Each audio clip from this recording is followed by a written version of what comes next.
Nagaadhaan dhuftanii caalii ORTV keessatti warri argamtan hundi keessanuu ሼር ላይክ ሰብስክራይብ gochuun maatii keenya ta'a eebbifamaa siin jaalan ቄስን ወደዚህ እጋብዛለሁ ማለት ነው።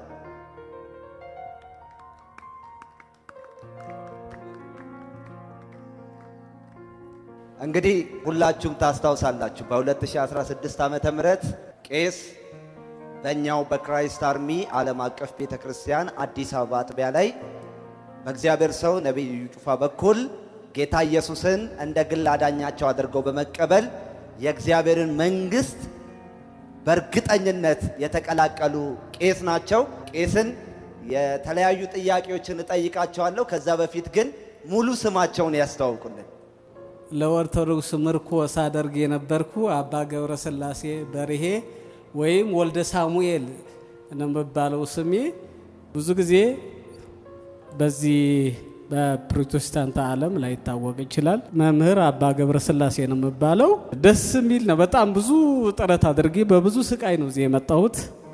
እውነት ብዙ በዛ ዓለም ዕውቀት የሌላቸው ሰዎች ለመምጣት ማይሸገሩ የእውቀት ፈተናም የለም ከመጡ ማለቀት ታገገኝ ተጋራ ኮንታክት የሚያደርገው እኔ ግን ብዙ መጻሕፍትን ሃይማኖተ አበው የሚባለው ይህንን ገበታ የሚያክለውን ከወንጌል ጋር እያገናኘሁ ያኛው እየተረጎምኩ ይህም እየተረጎምኩ አገላብጬ ከዛ በኋላ ትክክል አለመሆን ከወንጌል ጋር በብዙ ትግል እግዚአብሔር ባይረዳኝ አልችልም ነበረ። ለ20 ዓመታት ትግል ላይ ነው ልቁሰ ላይ ቤት ዘግቶ ማንበብ በጣም እና ይህንን አልፌ የመውረስ ዓመት ሆኖልኝ ጌታ በአካል ነው የወረስኩት። ፈተና ይመጣብኛል ብዬ አላሰብኩም። እንደ ሌላ ተደብቆ በጓዳ መግባት ወይም እንደዚህ በድብቅ እያመለኩ መሄድ ምናምን ይሄ አይደለም። በግልጽ መቀበል ከነ ልብሴ በግልጽ ነው የተቀበልኩት።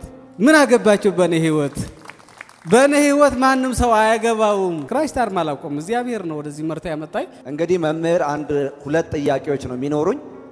ከነዛ መካከል አንዱ ወደ ክራይስት አርሚ ዓለም አቀፍ ቤተክርስቲያን በ2016 ዓመተ ምህረት በዚያው ዓመት ጌታ ኢየሱስን እንደ ግል አዳኛ አድርገህ ከተቀበልክ በኋላ ምን ተጠቅም ያለው ብለህ ታስባለህ? የኔ ጥቅም ምለው በጣም ማለት በእኔ አንደበት የሚገለጽ አይደለም።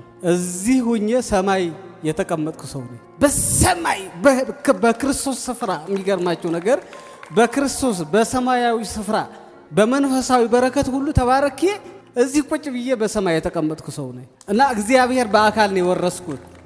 ራሴን አካል አድርጌ የተቀመጥኩ ሰው ነኝ። ስለዚህ አንደኛ ጥቅሜ ክርስቶስ ማግኘቴ ነው፣ መዳኔ ነው። በጣም ብዙ ተጠቅሜ ያለው ክራይስት አርሚ በጣም እኔ እንጃ መግለጽ የምችል አይመስለኝም። መንፈሳዊ ካልሆነ ስጋ የሚገልጸው አይደለም።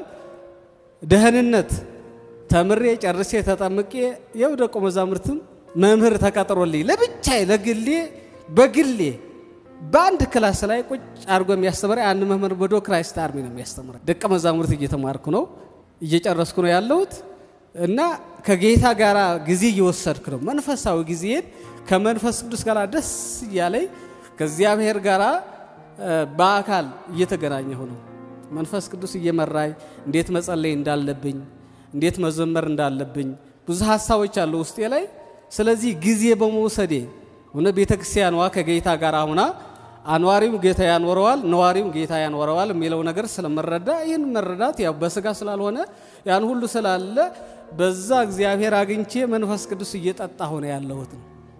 መንፈስ ቅዱስ እንደው እየጠጣሁ ከእግዚአብሔር ጋር እየተነጋገርኩ ያለሁ ሰው ነኝ። ሁለተኛ ጥቅሜ ይሄ ነው። እስኪ አባ በ2016 ዓመተ ምህረት እቅድ አቅደው ነበረ?